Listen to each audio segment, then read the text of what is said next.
I'm really happy to actually be practicing rural health. And it really is a unique approach with interacting with these individuals. And going into this project with this framework has really allowed for the trust building process to be a lot more seamless, because it's not like, here are these people from an academic institution coming in with this white paper research and saying you need to do this.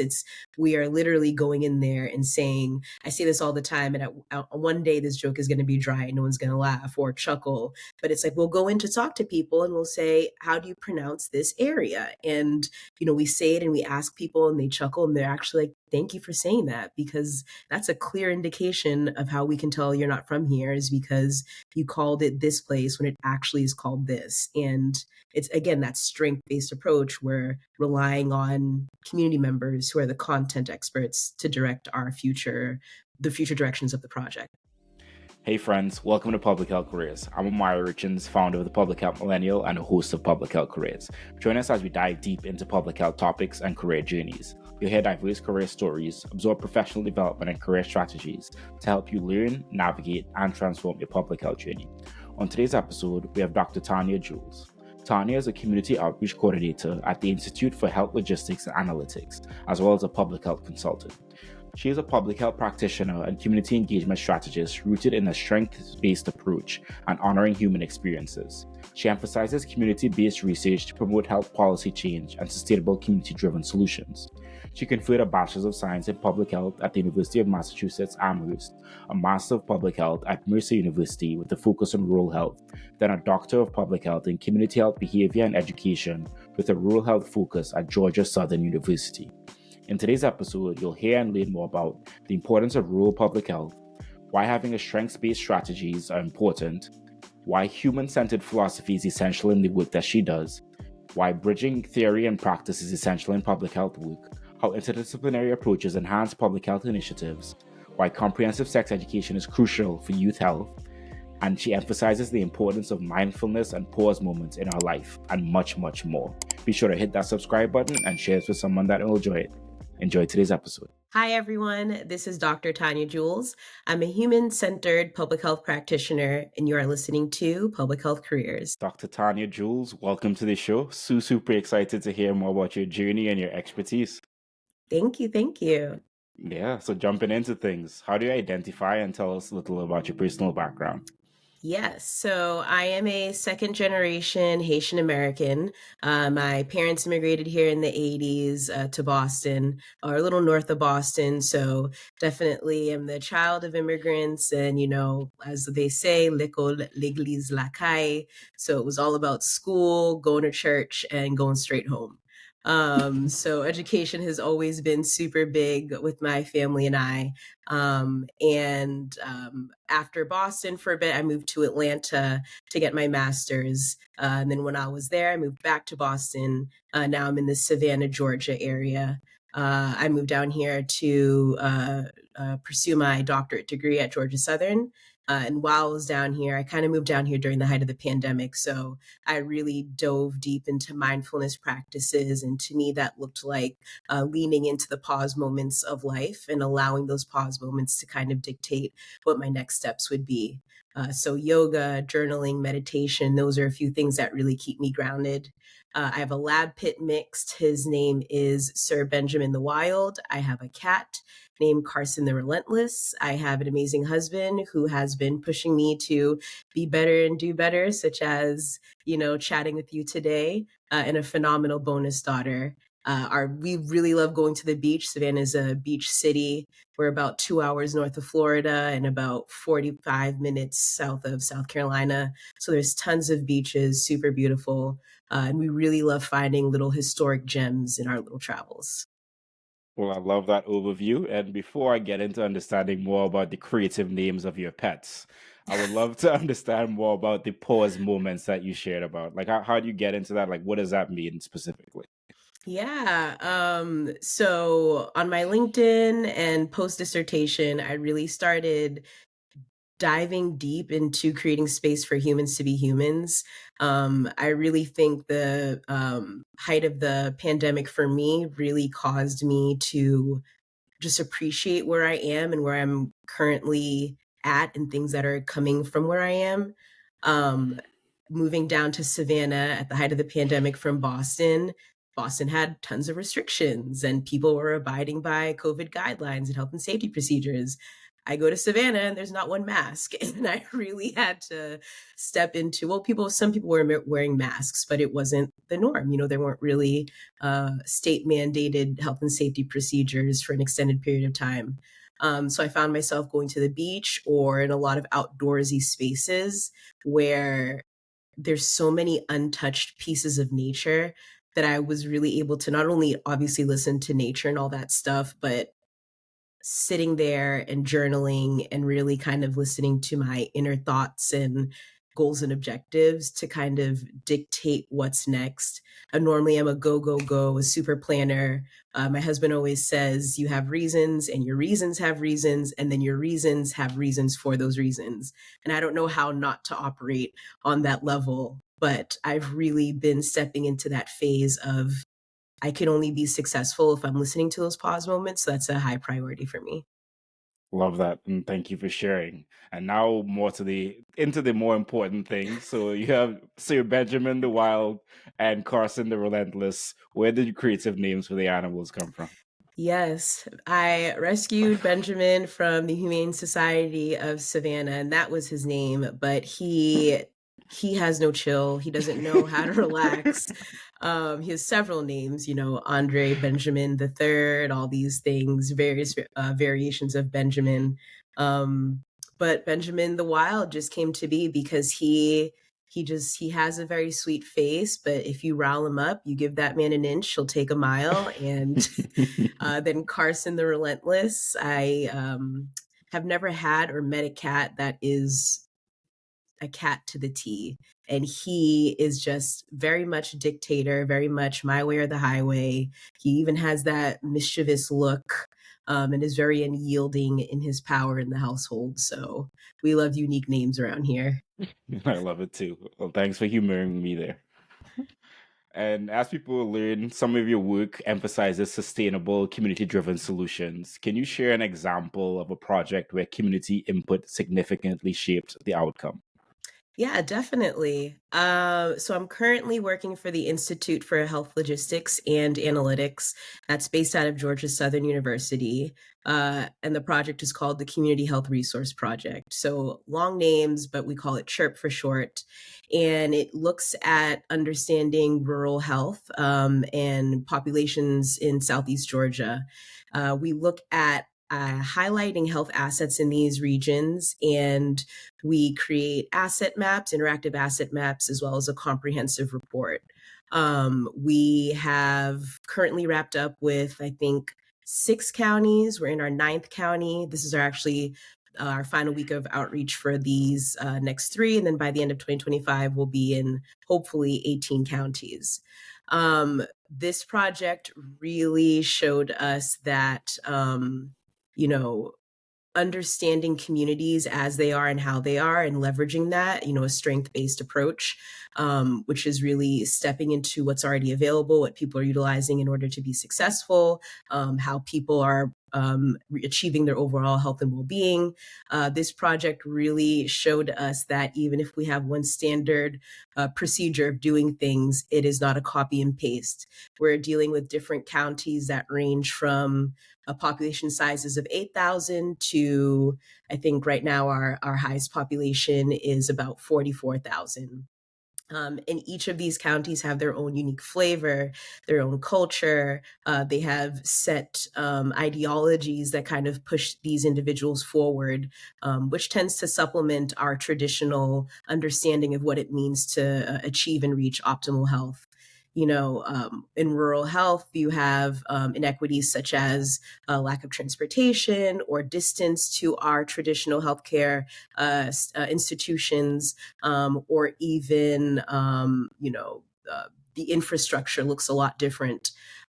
So we, although have a framework of how we interact with each county, we allow each county to tell us how to move forward and what to report, and how to engage with each county. So from that, we're in our reporting, we're understanding how to create and deliver workforce development strategies that are suggested by individuals and recommendations from us. So kind of a culmination of those two bits of information, or those two streams of information that are coming in, to have those sustainable outcomes, whereby, in one county, we may see that there's a lack of youth development programming going on, but there's some organizations that are doing youth development, or doing adolescent development, but there's no youth development, that 15 to 24 age range.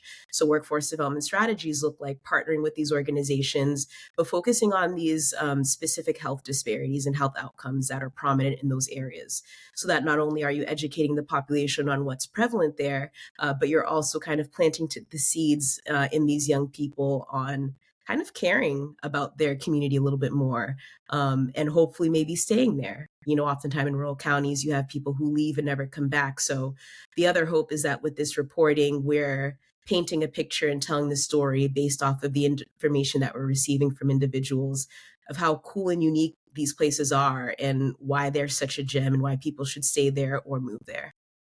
Love that. Love so much about that. I think, firstly, like the strengths based approach, assets based approach, the idea of like creating a general model, but then having that model twist and turn, like depending what the community needs. I love having asset maps and thinking about how can we support community. I think these are things that are so important. And rural workforce development, I think, is a topic that we don't talk enough about, but it is something that's so important. It's like, how do we create communities where people want to stay? And I think that is essential, and that ties into so many different things like economics, health, and all those different intersections. I wanted to ask more about that youth engagement part of the work that you've done there. So, like, how have you all worked to engage the youth, and how does that show up in the work that you all do? Yeah, so currently we aren't doing any youth specific programming. I love that you asked that question, because when we're interacting with a lot of community members, there's one county that comes to mind, and we're all sitting at a table with them, with a group of individuals who were essentially gatekeepers, key informants, and the movers and shakers of this county. And after we presented our approach, or what we wanted to do to work with this county, almost everyone was like, "So what do you want us to do? What's next?" And we were saying that's part of the strength based lens, where we are allowing you to kind of dictate our reporting, so that hopefully with these bits of information that we are putting together for you, which will include some sustainable outcomes, there can be long-term implementation that's done from this. However, that doesn't necessarily mean that we will be the leaders with doing that, because it's first we want to have an understanding of the lay of the land. And if future initiatives or future projects come to be, we've already outlined, or we've already put down the groundwork, with building relationships, understanding areas of support or collaboration, understanding specific areas where these communities would love to continue to dive deeper. But for now, we're kind of just doing our strength base, community engagement, building relationships, really understanding before doing a little bit more of the heavy lifting. Because many rural counties and rural community members that we're speaking to, they've said we couldn't tell you how many times we've had something like this happen, where an academic institution or a nonprofit or another entity comes in. And I had a professor who would say this all the time: helicoptering in, they'd come in, get the information, and leave. And we are doing our absolute best to be intentional about not doing that. We've had about, I think, 5 or 6 projects through the IHLA that we've done previously. And even if those are different projects, they've been in these counties. So people are starting to see, oh, I have the IHLA, the Institute for Health Logistics Analytics. You provide COVID mitigation supplies to our confinement facilities. And now you're back doing this community strength-based work. we're trusting you even more so that whatever resources or opportunities come your way or our way, we can actually work together collaboratively for sustainable outcomes. And I think that that's very important as well. And I think understated a lot in this work is that relationship building part of thing, that trust building. And in public health and in all different fields, we know too often, as you're saying, the helicopter dynamic where people come in and then they start something, but then maybe the community never sees the end product, or they aren't part of the implementation, or maybe there's funding dries up and then the project kind of dies. And I think it goes to show just how intentional we do have to be in going into these communities, because we don't want to be, is it the boy that cried wolf, and then Yep. when you actually need them, they're not there. But I think that approach is awesome, and I think it's important to always center those trusted community partners and continue to show up in all those different ways, because you never know when someone's gonna interact with your organization or the work that you're doing. I'm like, oh, they were doing this, so oh yeah, we can, because that's literally how you have to build trust in this work. Absolutely. So shifting a little bit, what are some of the most effective behavior change models you've used in your work, and how do you tailor them to different populations? So I've talked a bit about the strengths-based approach, and I want to talk a little bit more about it. Um, in my experience in public health, it's very much needs based, right? What's missing? What is it that isn't available? Or what are the gaps that need to be filled? What is the dearth of data for me to do my research to kind of fill that gap? And we're and I love this approach because it flips the paradigm of interacting with humans and individuals. And it's people are living, some are living an optimal health and well-being type of life, and others might be suboptimal, depending on how they describe that for themselves. The people are living right to the best of their ability with the tools that they have, and to me, strength-based approach posits that it's looking at what is going incredibly well in these individuals or in these communities' lives and building upon that, right? You're not bringing in something new or novel. You're not finding solutions that actually have no connection to the actual needs of the populations you're serving. It's really looking at what's already there with the people who are living and breathing and working in these spaces, because they're actually the content experts in this space. So relying on them to kind of dictate what is to come forward. It is a lengthier process. And it's kind of connected to my other one of my other favorite theories that I love, which is grounded theory, which is you essentially allow the information to tell you what to do next. It's gathering and analyzing data so that different theories or themes come to be. And it's like, oh, like I said, and with that previous county, we're hearing a lot of people talk about youth specific development work. Our recommendations, we're kind of going to tease that out and do some research on some potential strategies that could be implemented in this specific population, given the information that we receive from there. But it's, again, allowing the information to tell how to move forward. And then I'd say my last favorite, which go hand in hand, are participatory asset mapping and community-based participatory research. And both of those are, again, led by the community. I had this idea, we had this idea of asset mapping, and we've had several iterations of what that looks like because of community members saying, cool, that interactive map will make sense, but we're in rural Georgia and sometimes we don't have internet. Can I just get a PDF list of that? So, allowing the community to shape how our results will actually look like. Love that. Love that. And I think I feel like there is more of that shift in how people talk about the work and having like more of an asset framing um, conversation around populations, because too often I think I don't know, I'm gonna say demonize or speak down to certain populations, or say like your data is bad in all these ways. But Right. then we don't take time to appreciate like what is good, or like what are the positive aspects of health in their life and in their community that are important and that can be lifted up and can be leveraged to continue to improve health within our community. And I think it's so important to stop telling people that, like, hey, you're bad, because we know that that is not the case. It is the systems that have and policies that are in place that have led to where we are at the moment. So I think Exactly. I think that's so important. I think so too, especially in rural health.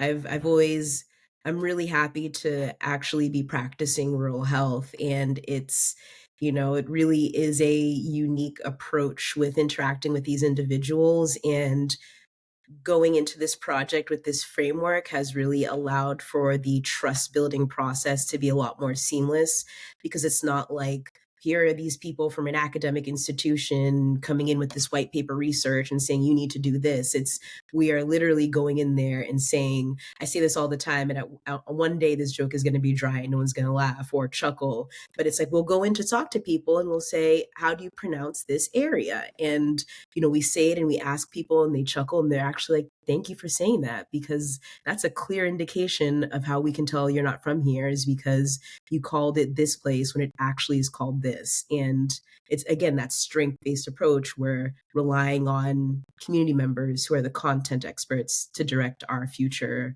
the future directions of the project. What does public health mean to you? I'm going to say it again. I'm going to say it more times in the podcast, but allowing humans to be humans. And I think for me, that really clicked while I was doing my dissertation. My topic was comprehensive sex education in Southeast Georgia. It was understanding teacher preparedness to deliver that content. And so I graduated December 2024. So just in time, I guess, for me to be able to actually do my work and do it as best I can with the tools that I have, given changes in our socio-political and cultural environment. But with even before that, I am in the Bible Belt. And, again, I'm from north of Boston, and conversations that are freely had from some of my social circles or even public health circles in Boston or even Atlanta are way different from the conversations that I'm having in this greater Savannah area. And I had a mission and a vision, and I remember choosing this topic and a lot of people being like, it's going to be tough. And I never understood why, because I'm like, why not? And I was going to do research in one school district, and they wouldn't even talk to me unless I had an IRB, basically a whole contract in place before even talking to them. And I just wanted to ask them, can I work with you? And they wouldn't even let me ask that question. So I had to pivot, and I had to pivot several times in this work, or this dissertation work. And it just finally dawned, whether it was recruiting participants to engage in the study, or interacting with my committee members, or even just navigating my personal life. And it really was, a lot of people are doing life for the first time. And even though I think this is the best way and the most effective, that's not a shared worldview. So I'm just trying to really lean into that mantra, because it allows me, you asked that question earlier, taking a pause. It reminds me to take a step back and pause, because I can be very steadfast and adamant, and that's not effective in the line of public health, especially when you're dealing with populations and people. And you have to allow people to be people in order to get an outcome. It might not be the outcome you wanted, but if you get an outcome, to me, that's successful. Love it. So, before you were Dr. Tanya Jules, you were entering your undergrad journey and you ended up getting a Bachelor's of Public Health at the University of Massachusetts Amherst. Can you walk us through that thought process? Did you start off as a public health major? How did you get into all of that? And yeah, just walk us through that. I think the same, which many people that I find in public health, I was on the pre-dentistry track, and many people are like pre-med or something clinical. But I was shadowing a dentist, because I was on the pre-dental track at UMass Amherst. And part of that was you had to shadow a dentist. So I was shadowing Dr. Swan, who is a Black dentist who's now retired in Boston. And I noticed he also had MPH at the end of his title. I was like, what is that? So he's talking to me and he's telling me, and he actually was providing services at a clinic in the greater Boston area. And it wasn't a private practice or wasn't anything. And he just explained public health. And then in real time, I was understanding it because I was in a clinic as opposed to a private dental office. And I remember going back to school that fall semester and switching my major from biology to public health. Because I've done so many prerequisites in biology, I was on the Bachelor of Science track for public health as opposed to the Bachelor of Arts. And I kind of wish I made that switch earlier because I'd love to do the Bachelor of Arts version, but that really just started the steadfast ascension into public health and all the things. So that's how I ended up in public health. That is fair enough. I want to say it's like probably 80, Right. 85% of people. It's like pre-med going down the path. It's usually like organic chemistry or chemistry. That's like that class. Or to your point, they do like a travel trip or something where they interact with someone that has an MPH, and then they're like, oh, what's that thing? And then they realize that there's this entire field around health that isn't specifically like clinically focused, which it can be, but isn't Right. specifically clinically focused. So yeah, And love I that. loved that. I loved when Dr. Swan was breaking it down to me. He was like, "Yeah, it's community, it's population, it's not individual, and it's another other things that I guess I that are pretty prevalent in my work or my worldview is like the Afrocentric ideology. There's Afrocentric ideology, there's the Eurocentric ideology, and Asiocentric, and I think a few others. But part of the Afrocentric ideology is that those of African descent are more community based. And we know this, right? It's, you go to your auntie's house or whatever, and it's just ingrained in our nature. And it just really resonated with me to hear that because I understand the importance of individual health, of course, and we're social beings. So that community aspect just made so much sense to me. And were there any undergrad takeaways that you wanted to share with us? Um, Honestly, I I remember one course, and it's it started to break down the disparities between Black Americans, white Americans, and all that. And I really was like, okay, so now there's language behind all the things that I'm experiencing and hearing and seeing. And I think that really ignited my quest to explore what that looks like in different areas of public health. But I think just being in spaces where I was able to connect the dots or put words behind the feelings that I had growing up. Massachusetts and Boston is also predominantly white. So oftentimes I was the only Black girl in spaces. And just having public health articulate some of those concepts from the health perspective, I really appreciated that. I'm so happy that I made that switch.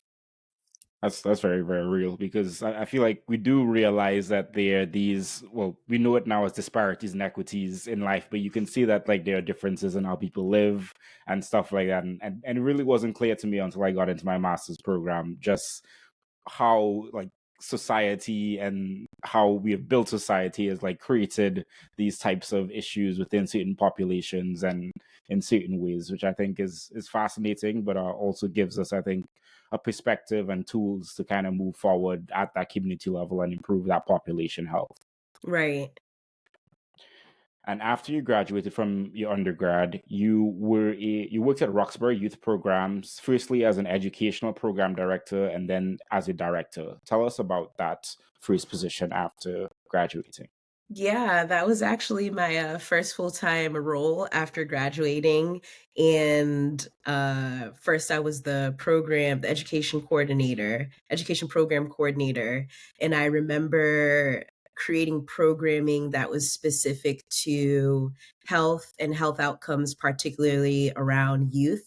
in the Boston area, and really looking at intervention strategies, which was really, really cool and challenging because, I'm fresh out of undergrad, and a lot of these high school kids could be very specific and direct with their words. So I remember doing one activity and they were like, "Miss, like that's not it." And I'm like, "All right, thank you for your honesty." So, um, really, that really made me, just because I have this degree, I don't have all the answers, right? My lived experience is completely different than their lived experience. So I can never and should never think that because I think this is the best thing for them to do, that they agree with that. So I started doing little, I forgot what they were called, but like check-in sessions when I would do things where I would hear their feedback. What is it that you want to see? What are some conversations you want to talk about? And a lot of them were saying they would like more resources around sexual health education. So I remember reaching out to a friend of mine, a colleague of mine, who was doing, I think, like youth sexual health work. And she came in and did a few sessions and was able to bring in some condoms and other sexual health materials for the young people. We did a consent form prior for them just in case. And that really started to get me thinking on what is my place in public health. And um, I also remember during that time, or while I was there, we had a large group of volunteers that would come in, and they normally lived in the suburbs outside of Boston. And we recognized very quickly that there were biases and privileges that were very prevalent when these volunteers would come in. And I remember my colleague spearheaded a series called Courageous Conversations.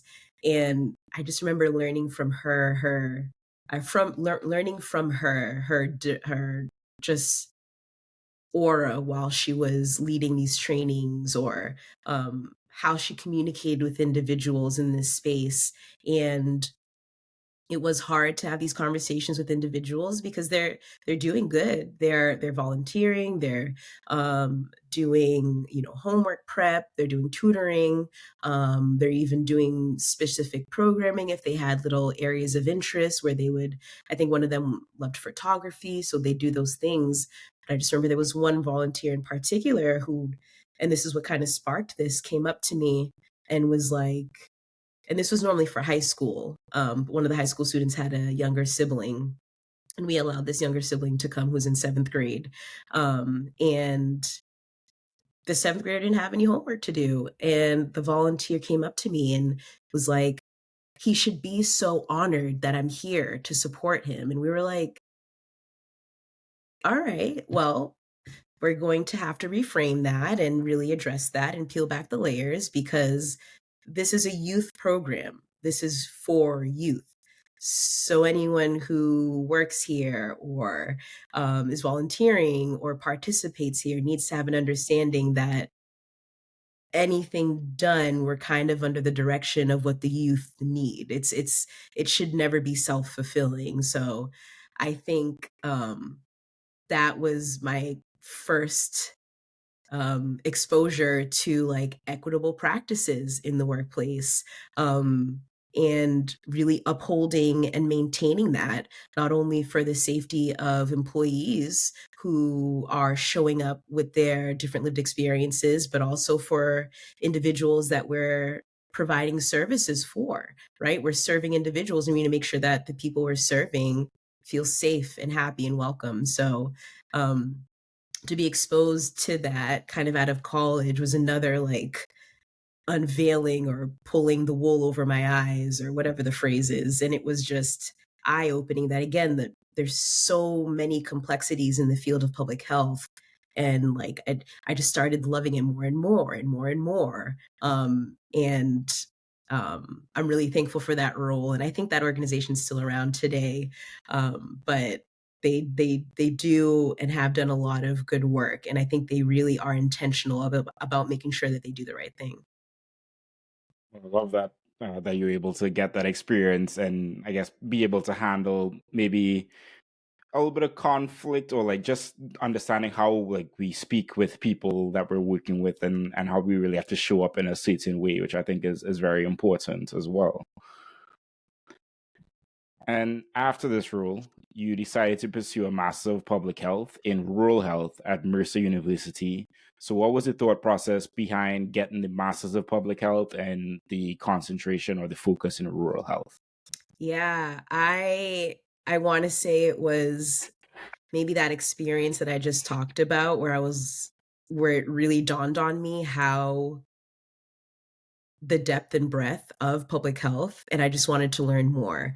I made this switch for my major in undergrad, I wanna say my junior year, so I think I only really had 2 years of public health, and I just wanted to learn more and understand more, and I chose rural health because hopefully, one of my long-term goals is I'd love to continue to develop my consulting or, um, my understanding of rural populations, because to me that's the closest exposure that I can have to working with individuals from Haiti. I'm Haitian American, and there's a lot going on in Haiti, and then there's also a lot of beautiful things going on in Haiti. And as a diaspora, that parent of immigrants, I really would love to just be in that space in Haiti doing the work and finding that overlap between some of the parallels of rural health in the United States and the rural parts of Haiti. So when I found that Mercer had a rural health program, I was over the moon.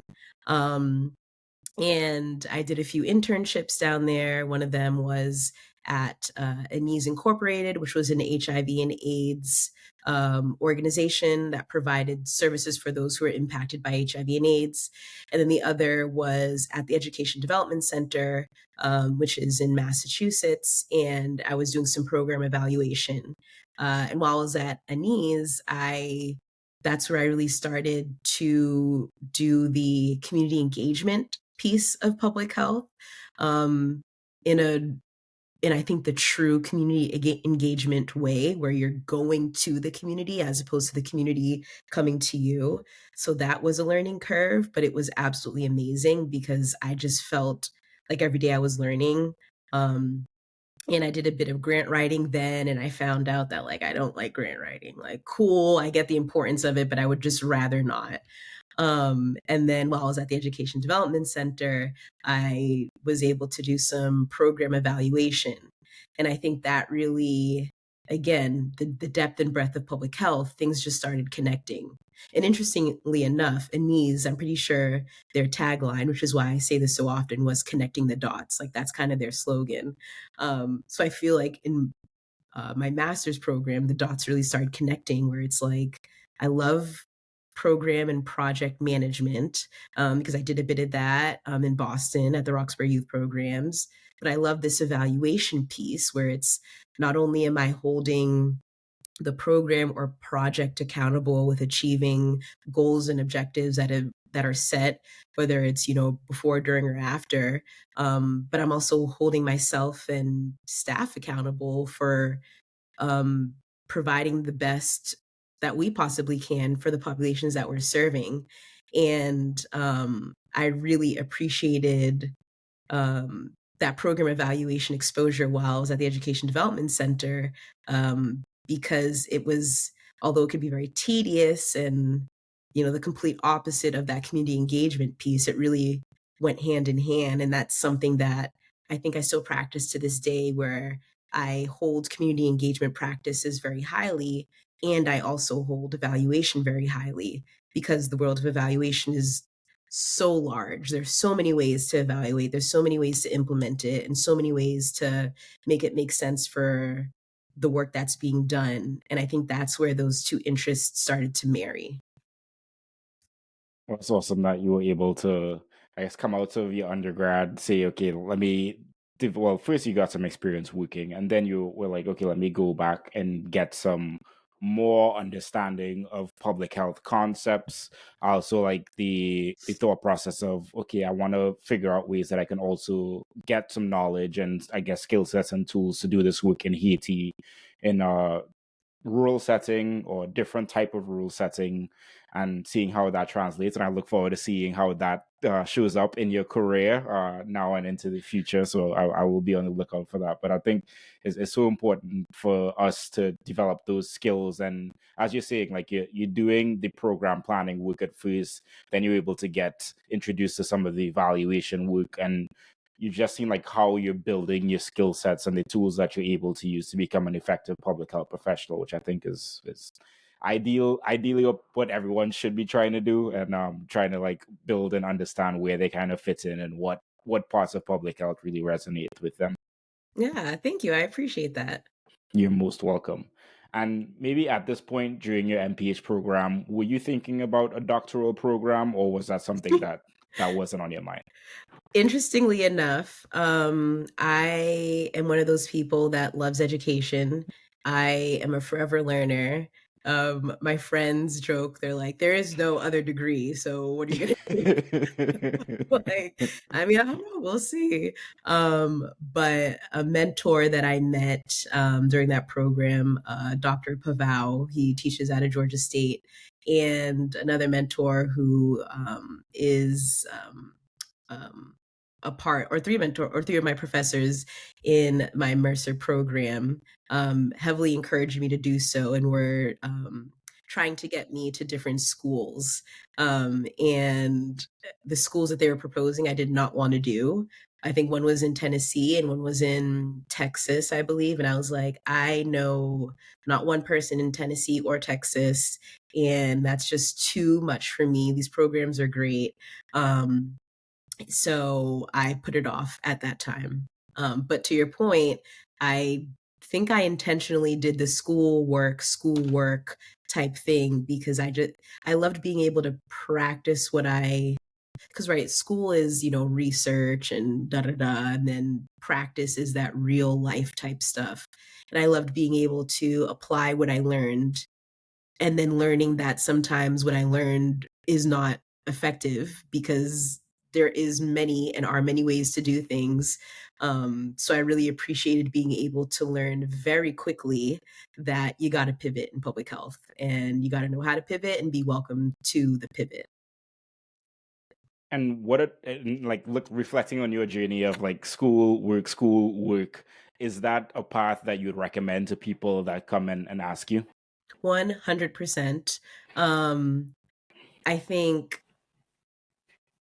there are theories, there are models.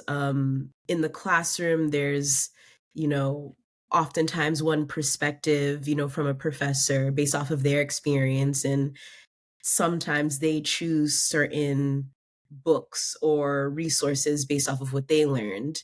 And I love that, because that exposes me to a lot of helpful things, especially if I have a common interest with that individual. But, learning rural health in Mercer, the campus was Atlanta. Atlanta ain't rural. So, like, being able to apply those skills, like, those do not go hand in hand.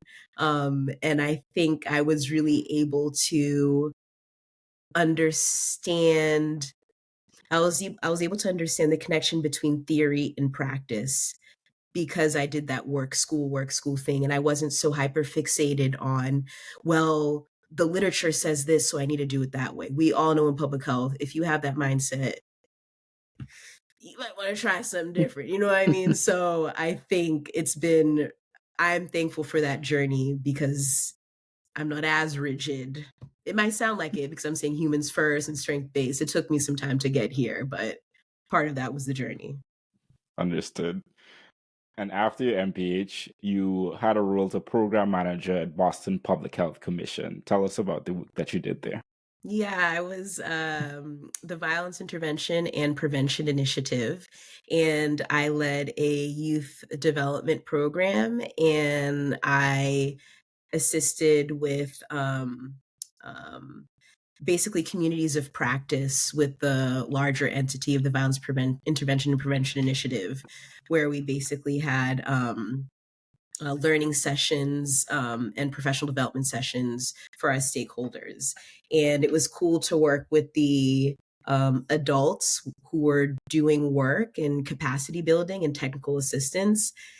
And because I was leading the youth project or youth program, it was cool because I was able to understand and do some like technical assistance, capacity building from that end of the spectrum. So there was a lot of intergenerational cross collaboration efforts that were done with some projects. We were able to do a violence prevention.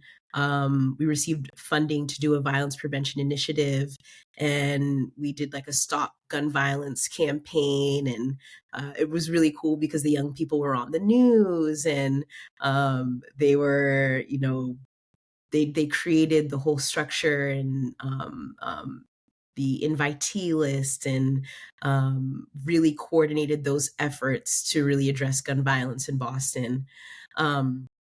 But during that time at the commission, I think that was the most public health agency that I worked for up until that point.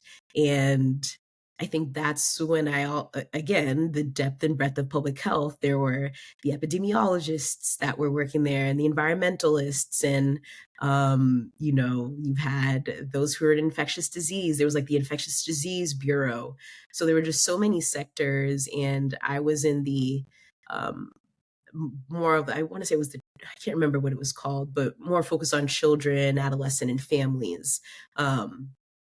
And I think something that I really was intentional about, and they were intentional about, was cross collaborative program initiatives, which again just made so much sense to me. And it's something that I uphold to this day, where public health should not be siloed. And even if we have content experts in different spaces or different fields, we can only do the work successfully if we're doing it in an interdisciplinary approach, and it should also be with people outside of the field of public health.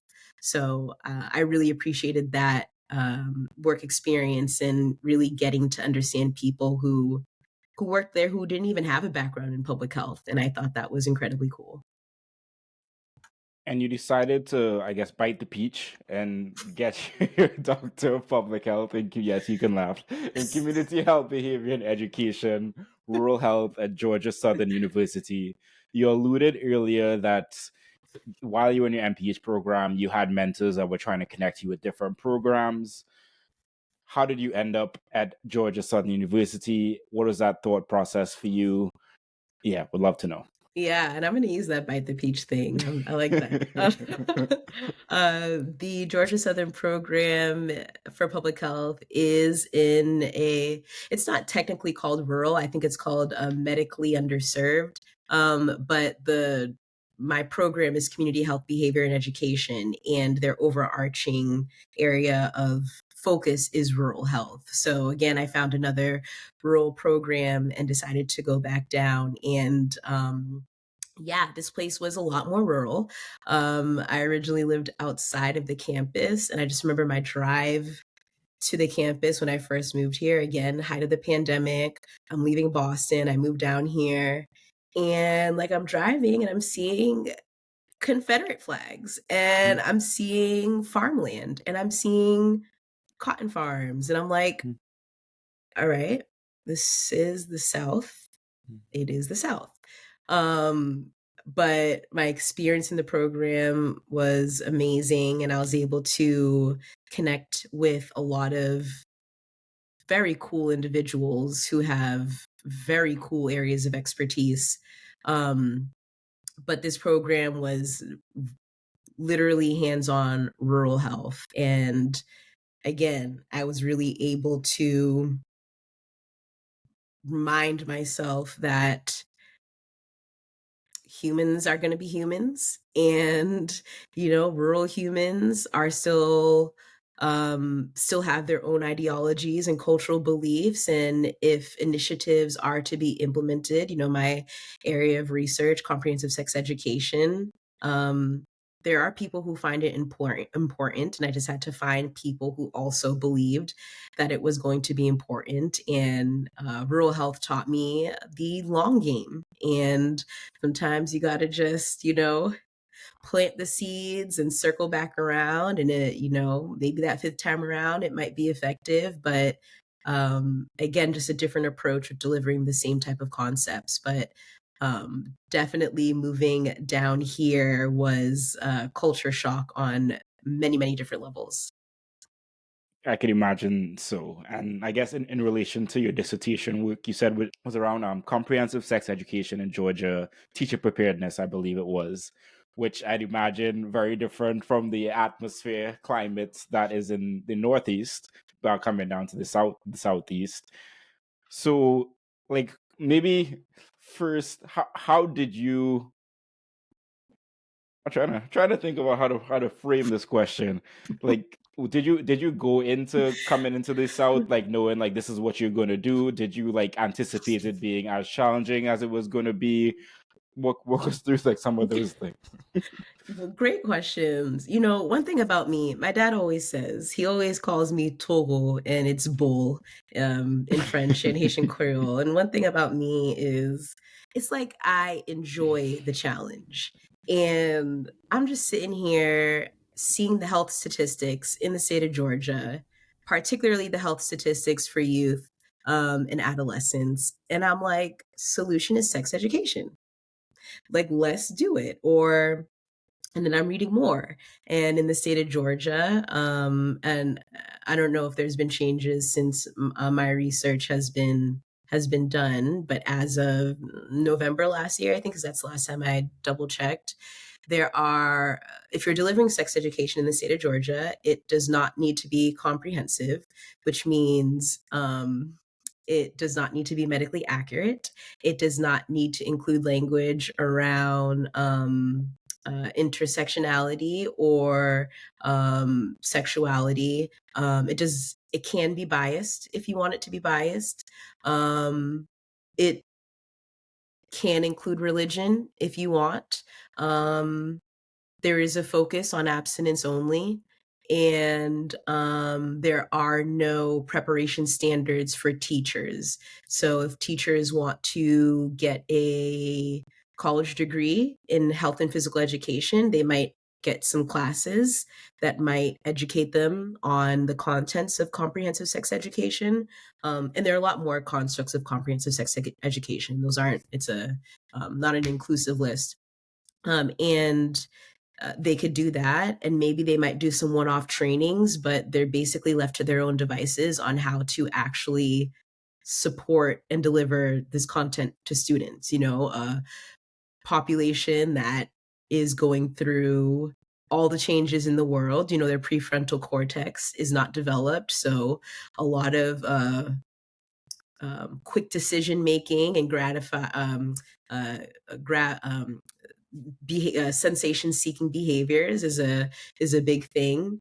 And then you have the added layer of children with youth with multiple identities, whether they have different behavioral issues or physical abilities or disabilities or cultural backgrounds that have different practices when it comes to sex education. But because comprehensive sex education is not prioritized, all of these nuances, all of these information for nuances are not provided to teachers. The school district that I ended up working with actually does comprehensive sex education, which is pretty great for Southeast Georgia. However, their information may or may not be a bit outdated because of lack of funding. And they have training every year on some new things. But again, because of Georgia standards and Georgia policy, there's only so much that can be provided because the school district can't get in trouble for encouraging things that isn't allowed. So very interesting. The more I found out information about it, I became more intrigued, and the more I was frustrated with individuals not even wanting to talk about it. So my dissertation title was actually, "Can we talk about sex?" Because no one wanted to talk about it. And it's fascinating because, again, I think Georgia is what is in the top 10 of worst sexual health outcomes for youth and adolescents. So again, there's a very easy and clear solution, but because there are cultural and social norms that prohibit this, or there's an emphasis on abstinence only, this is what's available. Well, I appreciate you walking me through that. I think that's very helpful, and I think useful for other people that might be thinking through. Okay, I want to do this research in this certain parts of the country that has these cultural norms or things that you just mightn't think about where you are coming from. But I think it's very important because these are things that shape health and for better or for worse. Um, and I think it's important that we continue to have those conversations and like to your point, can we talk about sex? And we need to keep pushing that. So I appreciate you sharing that. Of course. And I think while you were in your DrPH program, you also began doing some consulting as a public health consultant. So tell us about how that started and maybe what kind of consulting you did. Yes, that was super fun. That started because I was a broke grad student and needed money and I had to pivot. So I was like, let me start applying my skills. And I actually reached out to a few individuals who have done independent consultant work and was able to gauge how I wanted to launch it. But one of them was working with a nonprofit in the Savannah area, and that was more program development and implementation. And that's my jam. I love doing that. I love the ideation phase. One of my colleagues recently did a professional development training, and she shared the norming, forming, storming, and performing kind of construct. So I love walking through that process with organizations, and connecting that to their goals and objectives, and then utilizing that to reach some sustainable outcomes or deliverables. And it was very cool to meet with this individual one-on-one. And, part of the reason why I love consulting is, one, I get to tell people what to do and how to do it better. And because I'm the consultant, it's like, well, you're paying me to do this. So, and of course, the delivery and the way in which I say it is warm and welcoming. But I love being a consultant because it's that accountability piece where it's like, you said you wanted to do this, let's do it. And only you can really do it. I can give you the skills and I can support you, but at the end of the day, this is your stuff that I'm helping you with. So I love the initial conversations and the midway conversations, and then the end of project conversations that are had throughout this progress or that process. And then the other one was doing some research support for an entity that did some African American behavioral health resource provisions. So a lot of that was writing documents in paper, and it was actually the African American Behavioral Health Center of Excellence at Morehouse, and it was really. And I started consulting with them as they were developing their program. So it was really cool to be part of that initial forming phrase of that center of excellence. And I was able to do different kinds of research that was pushing me to, I love learning, but I will say I'm not an academic, right? Like there's a certain style with academic writing, and maybe sometimes it shows up in my writing, but because I was in this program and was writing a certain way, I loved being able to write little mini articles for this entity around Black history, and the connection between Black history and health or behavioral health.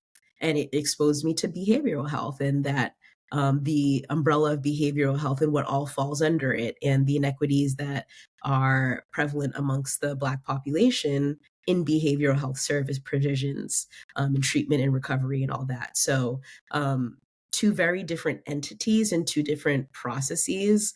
But again, being able to do those areas that I think I'm really successful at with like the program project development, implementation and evaluation, and that kind of like qualitative research, informative stage of getting the information that influences the next kind of iteration of wherever the project or program will be going.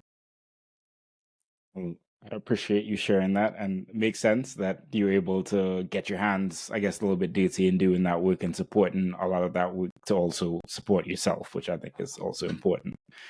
Were there any big takeaways from your DrPH program that you wanted to share? I'd say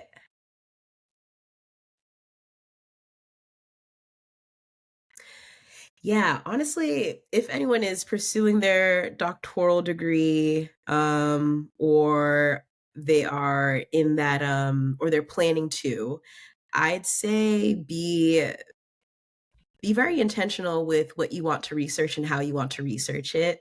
I think it's really awesome, and choose your committee wisely.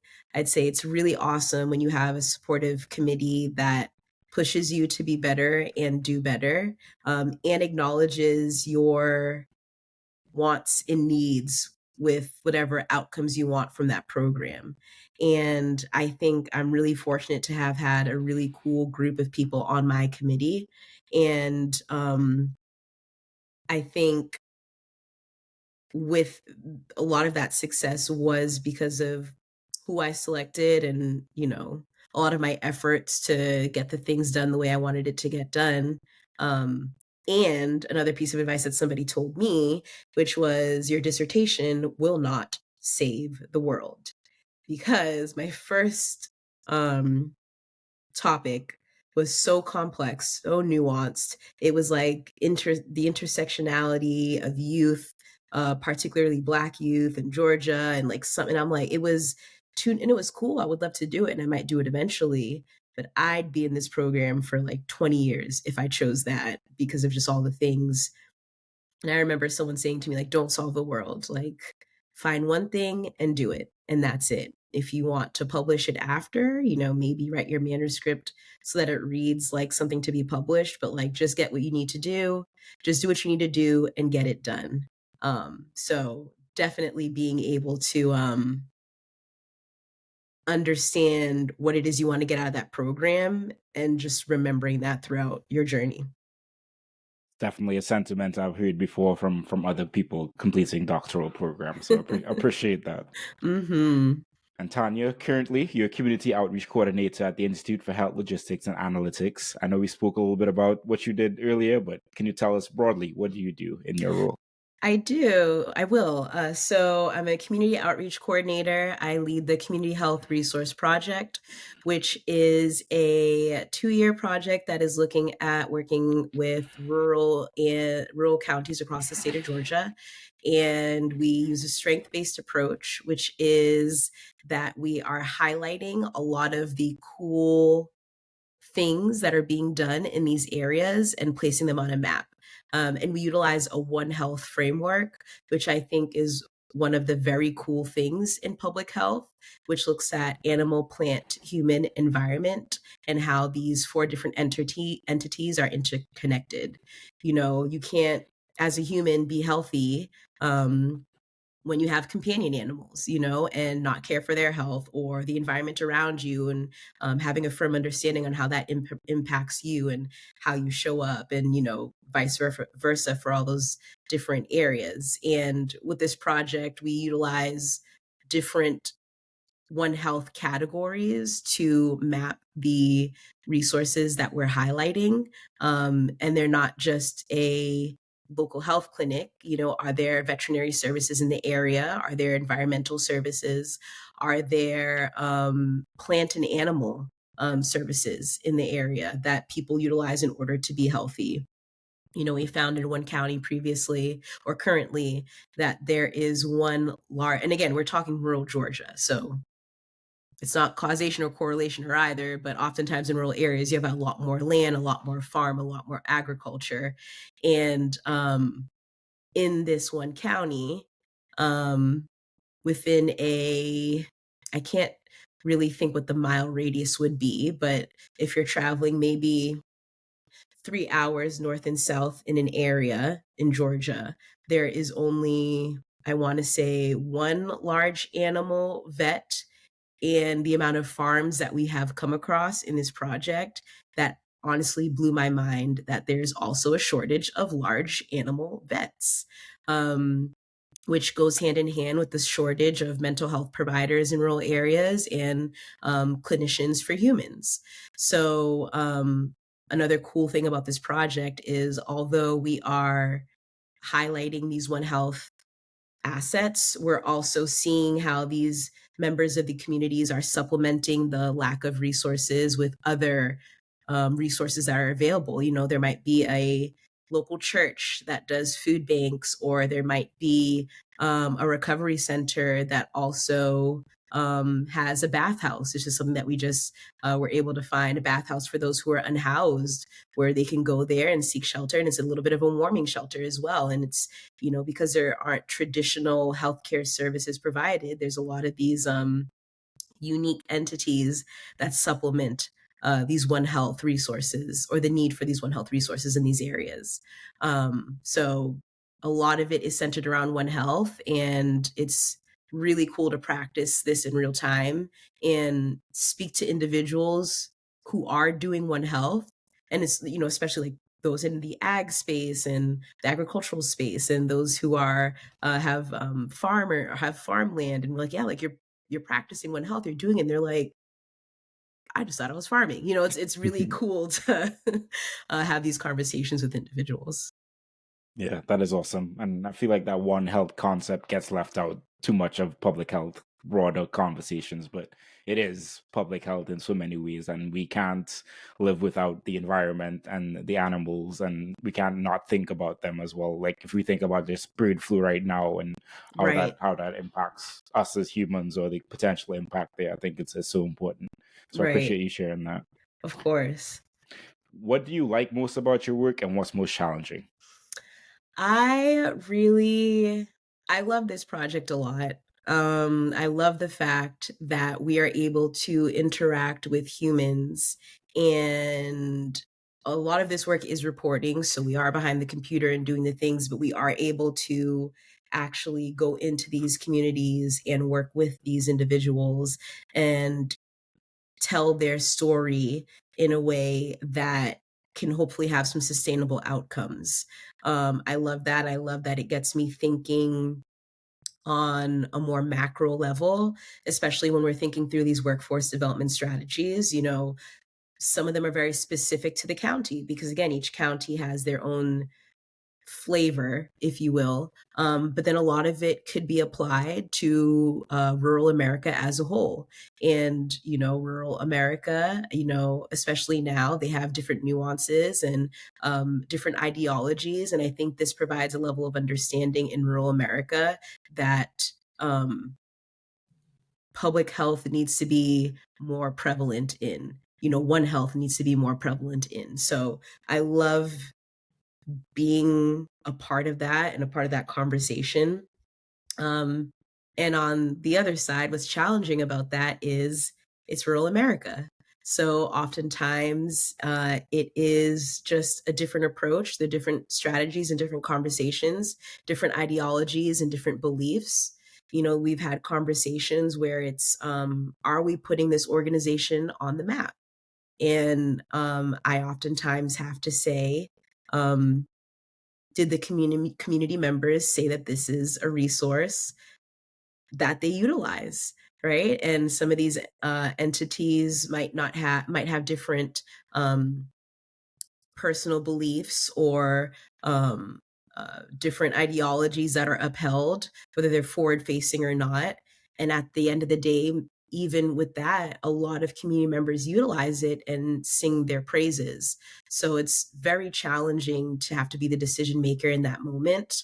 And in that moment, I am relying on the community to make that decision. I don't want to make that decision on behalf of this community. Um, and that gets challenging sometimes because the public health lens is, should it or should it not? Like ethically speaking, should we put it there?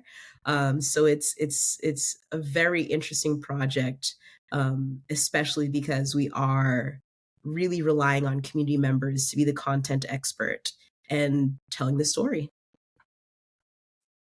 And where can people connect with you, and where would you like to see yourself in the future?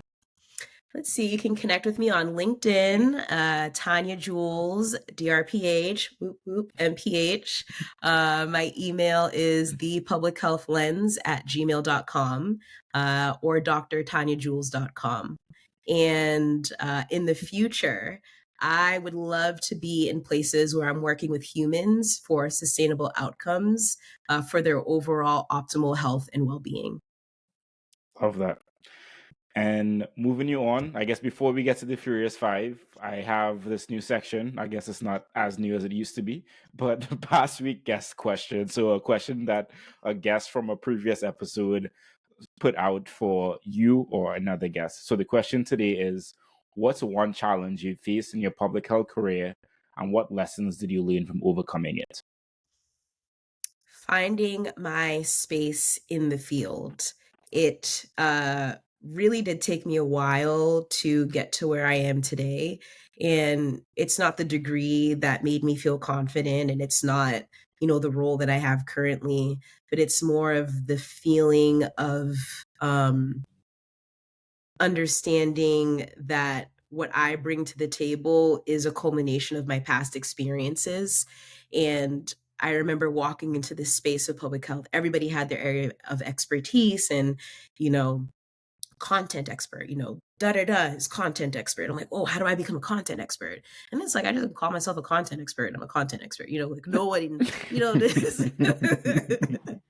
So I found and that was part of that confidence that I had to allow myself to have over time, where it's I I know a lot about a good amount of things, and I need to start saying that in order not only for myself or for me to believe it, but for other people to believe it. The work that I'm doing, I'm really proud of the work I'm doing, and how successful it is. And there were ups and downs, whether it's my current role or my previous role or even my time pursuing my doctorate.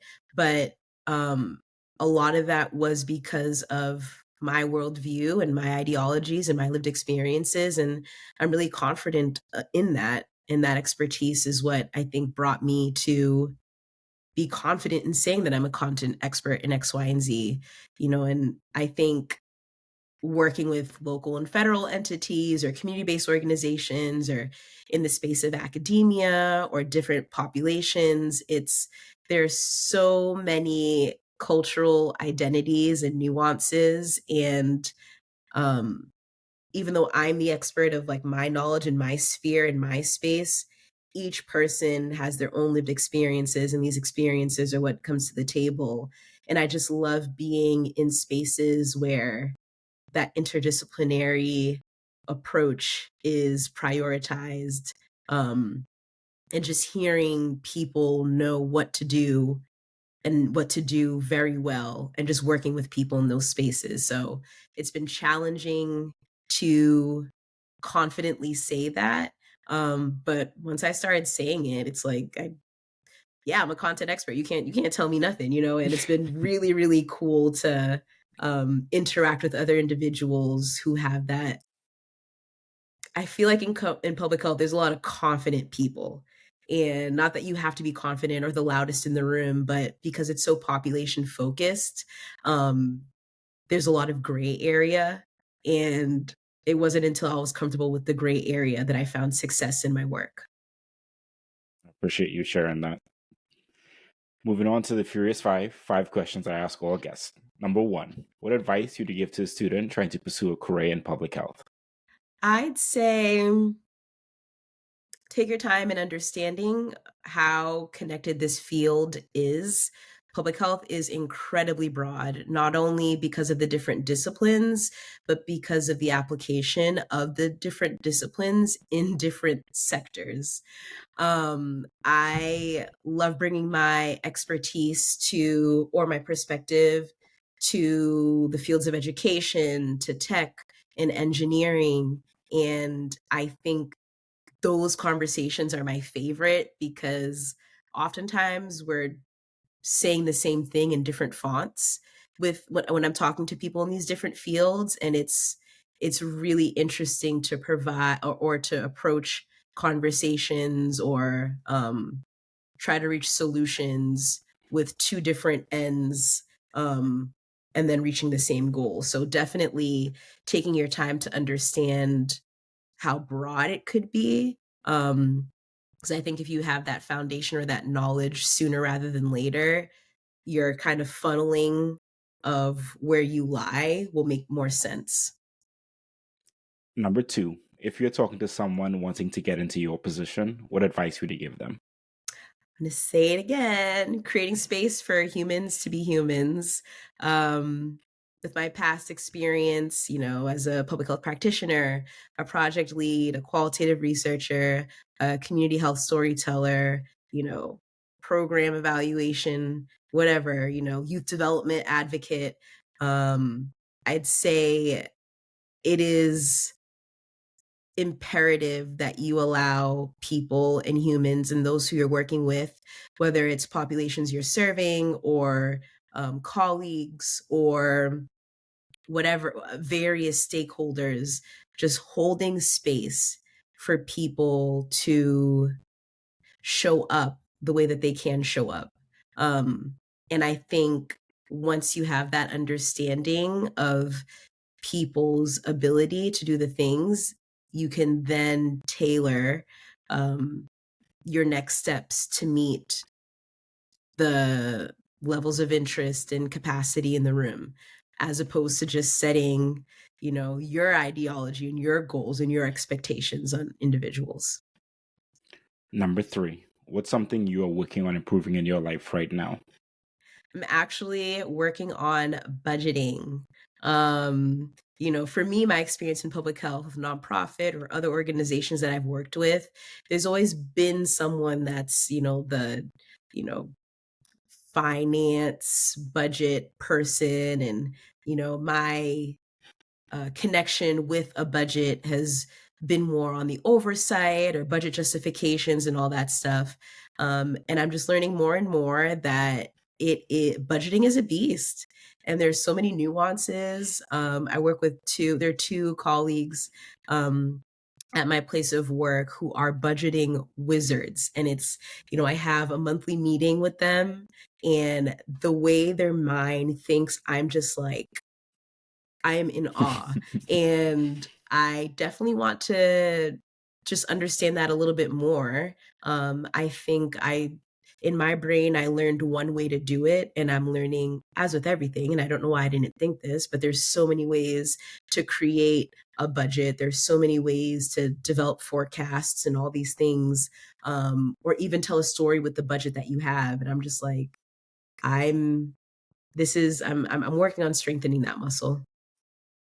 Number four, professionally, do you recommend anything? I do, and I think a lot of people have, and hopefully this year that opportunity is still there. But APHA, it is a beast to attend. You definitely have to go in with an agenda, or look at the agenda beforehand and select, and you'll have to choose between 5 cool things happening at the same time. But really go in with a plan, and with that plan, definitely prioritize networking. That's how I met you a few years back, and I just remember seeing you like, oh, I follow your podcast, I follow you on LinkedIn and all the things. And it's whenever I go, I feel so energized leaving, because public health is really good work, but it could also be very draining at times because of all the nuances. And APHA is always a reminder to me for why I do the work. Love that. Number five, last but not least, if there was one piece of advice you'd give to your younger self, what would it be? You are exactly where you need to be. Sweet, just like the peach. But thank you so much, Tanya, for coming on and sharing your expertise and your story. I definitely learned a lot about your journey, and I'm grateful to have you on. Thank you, Omari. Yeah, my pleasure. Housekeeping items, everyone. Thank you all so much for watching or listening to this. Be sure to subscribe if you have not as yet. Leave a like, leave a review, and share it with a friend who gets some value from it. It really helps the show get out to more people. Thank you all, and see you all next week. Peace, everyone.